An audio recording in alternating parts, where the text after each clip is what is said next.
Saudações a todos, me chamo Leonardo Magalhães Carlão e apresento a vocês meu trabalho intitulado Terapia Fotodinâmica Antimicrobiana no tratamento da osteonecrose induzida por medicamentos, uma série de casos. Então, a osteonecrose induzida por medicamentos ela é considerada uma lesão que consiste em uma exposição óssea persistente por mais de 8 semanas em pacientes com histórico de uso de qualquer agente modificador ósseo, na ausência de radiação na região de cabeça-pescoço previamente. Esses agentes modificadores ósseos geralmente estão enquadrados principalmente entre os bisfosfonatos e o denosumab, e ela consiste em uma complicação bastante debilitante para os pacientes que a têm, e também um tratamento bastante desafiador e variável. Entre esses tratamentos, a terapia fotodinâmica antimicrobiana ela se mostra promissora, pois ela tem a capacidade de modular processos metabólicos, bioquímicos e fotofísicos, promovendo um processo antimicrobiano, analgesia, modulação do processo inflamatório e reparo tecidual, consistindo em uma fonte de laser de baixa potência vermelho com um fotossensibilizador, geralmente o azul de metileno. Então o objetivo é relatar 3 casos de pacientes oncológicos com essa lesão, tratados de maneira complementar com a terapia fotodinâmica. Então, o primeiro caso é de um paciente de sexo masculino de 84 anos, com diagnóstico de adenocarcinoma de próstata, que fez uso de 2 bisfosfonatos, o pabendronato e o zometa.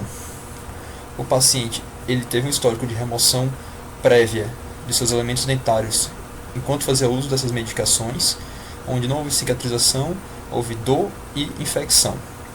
Com base nisso, realizamos o diagnóstico da osteonecrose e instituímos, além de antimicrobianos de forma sistêmica e tópica, um protocolo de terapia fotodinâmica antimicrobiana, que se segue aqui utilizando o laser do MDC, 9 joules por ponto, utilizando azul de metileno a 0,01% com tempo de pré-irradiação de 5 minutos, como vocês podem ver aqui abaixo.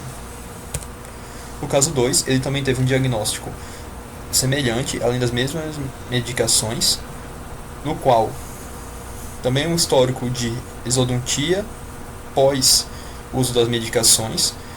O protocolo foi o mesmo do primeiro caso,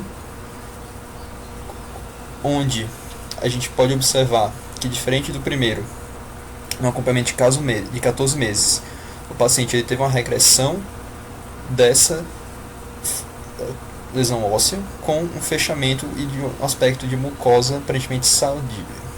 Lembrando que esses pacientes realizavam esse tratamento semanalmente. E por fim, o caso 3, que ele é diferente dos outros 2 casos, é de um sexo feminino, de 62 anos, com diagnóstico de mieloma múltiplo e que fez uso do denosumab. Também por questão de um incômodo dentário, foi realizada a exodontia do segundo molar inferior.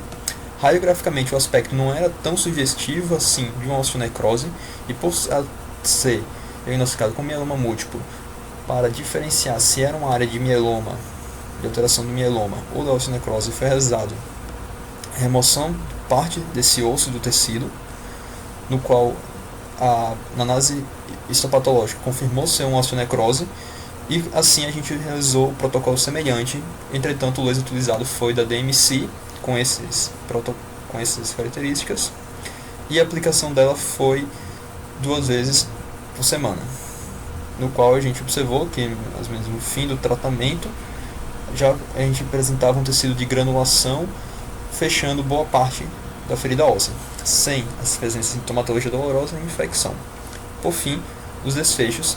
O caso 1, ele resolveu 27 sessões, no qual ele respondia bem ao tratamento, sem apresentar dor e infecção. Entretanto, ele sofreu um trauma que ocasionou uma fratura na região da mandíbula e que logo em seguida, em pouco tempo, evoluiu para óbito devido a complicações da fratura e da doença base. O caso 2, ele realizou 32 sessões, no qual apresentou a melhora do quadro e fechamento dessa exposição óssea, e atualmente ele encontra-se em acompanhamento e sem recidiva da lesão. E por fim, o caso 3, ele realizou 30 sessões, ele estava apresentando uma melhora no quadro, onde não apresentava sintomatologia dolorosa nem infecção. Entretanto, a paciente contraiu Covid-19 e foi a óbito devido a complicações dessa doença.